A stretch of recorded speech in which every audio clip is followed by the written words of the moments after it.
If you're anything like me, this is what your summer's going to look like very, very soon. One weekend, you're going to be going on holiday. Next weekend, you'll be a stag do or a wedding. The weekend after that, you'll be day drinking with your friends. The weekend after that, you'll be going to a baby shower that you don't really want to go to, but you feel like you have to go anyway. It's going to start getting busy very, very soon. And for a lot of people, they will be scared that they're going to gain weight over these next couple of months, which is absolutely the case, because what comes with more social occasions, shitter food, more calories, more alcohol, less structure, which are obviously things that we don't want when we're trying to maintain a low body fat percentage, lose weight, all of that stuff. What we're going to go through in this video is the exact 5-point system that I would implement if I wanted to stay lean over the summer, and in some cases still lose weight as well if you follow this perfectly. Before we go into the first point, if you're wanting a more structured follow along program and you are someone who's not really in a lean position yet, but you've maybe got a stone and a half, 2 stone to go. In the description, on the first link, I've put together a rapid fat loss program, which is the simplest, not the easiest, but the simplest way that you can get down to 15% body fat. If you are someone who's not already lean and you want to see what that's all about, first link in the description, go and check that out. Right, the first point is we need to get very clear on what's coming up for yourself. So I need you to get a pen and paper. I need you to write down exactly what you've got planned up to now for the summer, whether it's a wedding, a holiday, a stag do, an event, whatever. I need you to write it down, because if we actually physically have it in front of us, like I've got a whiteboard here, you actually can't see it, but it's got all the key dates of the things I've got booked in. Because when we write things down, we start thinking about things around that as well. So for example, if you've got a holiday in July, that's 1 week where you're not going to be able to stick to this program, but the other 3 weeks, you can probably stick to it. See, the reason why people gain so much weight over the summer is not because of the actual events, it's their reaction to them events. So they turn 4-week city break into a full month of eating shit and not going to the gym. So we need to write down the exact dates that you're away. So on the dates around that, you know that you're just back into your regular routine. This is exactly what we've done with my client Dave, who ended up losing 73 pounds in 6 months on the coaching program. Because what we've done is we planned ahead for any holidays or social occasions he's got, whether it, like I said, it was nights out or a couple of holidays, he had it all in that 6 months. But what we done differently compared to when he tried to do it on his own is we booked out the time where he was on holiday or going out for drinks or whatever.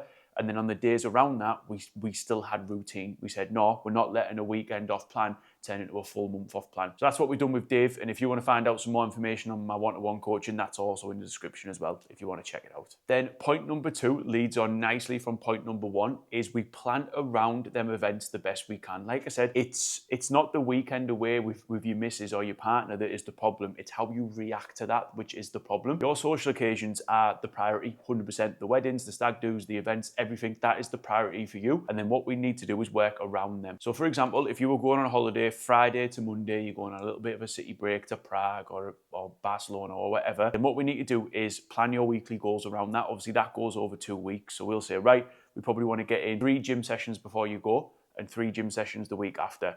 We want to have a step goal for each of them days before you go on holiday, and we want to have clear targets with your nutrition for when you get back. So already by following point 1 and point 2 there, you're going to be ahead of 99% of people, because like we've said there, it's not the actual social occasions that are the problem for people, it's how long they drag them on for. So now you've created a routine, you know exactly what you're doing for the summer in terms of your social occasions, and you know exactly how you're going to react to them. Now we're going to get a plan that's going to work for you throughout the summer. In my opinion, what is going to work best for all of us in terms of staying in shape, staying lean and not gaining any weight over the summer is finding a form of calorie burning that you actually enjoy. Just because your friend enjoys going to the gym and doing the Stairmaster doesn't mean you necessarily need to do the same. Your body doesn't actually know how it burns calories. You could be on the treadmill, on the Stairmaster, fucking cartwheels, running up and down the street, whatever. It doesn't care how it burns the calories as long as it just burns the calories. So I want you to find a method of calorie burning that you can stick to and then you enjoy every single week. Usually in the summer, obviously the weather's a lot better, so that could be walking the dog a little bit more, going on hikes on the weekend. It could be playing a sport, playing tennis, playing squash with your mates. Anything that gets you out the house and burning calories is going to be a game changer for you, rather than doing a form of calorie burning that you don't really enjoy. Because trust me, when it's a nice day outside, the last thing you're going to do is go to the gym. The goal here is to try and make calorie burning more enjoyable and not a chore for you. So instead of relying on motivation, which we know comes and goes, if you're doing a form of calorie burning that you actually enjoy, the chances of you doing that, especially over the summer, are are going to increase massively. With point number 4, we're going to get into the nutritional side of things. This is a strategy that I've used with my clients and I actually use myself, especially over the summer, but I use that most weekends because I like to, go out for a few pints, go out for a meal most weekends. This is a strategy that I've used to help me go out for drinks, go out for food, but also allow me to stay in a calorie deficit and still keep dropping body fat. And that method is intermittent fasting. So what I want you to do, let's say for example, it's Saturday, you're going out for a few beers on the night, you want to make sure you're saving your calories for then. So intermittent fasting is where we shorten our eating window, where usually on a normal day, you'd be awake for about 16 hours. So your eating window is quite big. All we're doing with intermittent fasting is we're shortening that eating window. So what I would do is I would wake up, I wouldn't consume any food until around about 1, 2 p.m. During that time,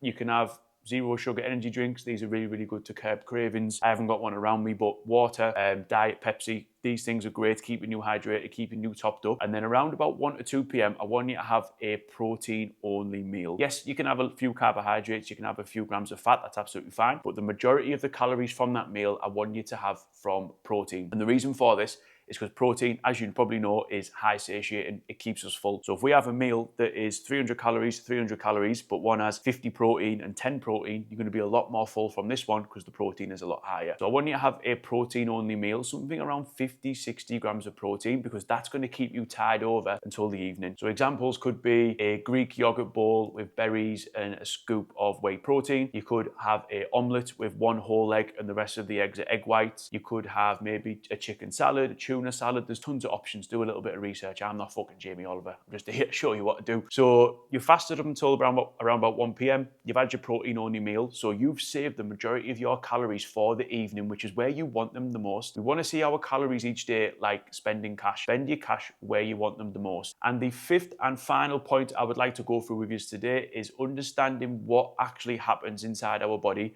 when we go to these social occasions. So I bet this has actually happened to you before. You've went on a night out, you've had a few drinks, you've had some nice food, you've had a good time, you've woke up the next day, you've took your scale weight and you've seen that numbers went up by 3, 4, 5, even 6 pounds overnight, and you start thinking, oh my God, I've gained all this body fat. That is not the case. Let me explain. So when we eat higher carb foods and higher sodium foods, higher salt foods, which is usually the type of foods we're eating when we're going out, anything that's got higher carbs, pastas, pizzas, burgers, anything like that, anything that's got higher sodium, anything that's processed is going to have more salt in it. When we eat higher carb foods, we store more glycogen in our body, which is, it's not a bad thing. When we store more glycogen in our body, for every gram of glycogen, we store 4 grams of water. So if you have 500 grams of carbs, that's 2 kilos of water. It's the same with salt. When we consume higher sodium, higher salt foods, the body can retain a little bit more water as well. When we drink alcohol, we can retain a little bit more water as well. So all of them things put together, if you were going out for a meal or going out for a few drinks,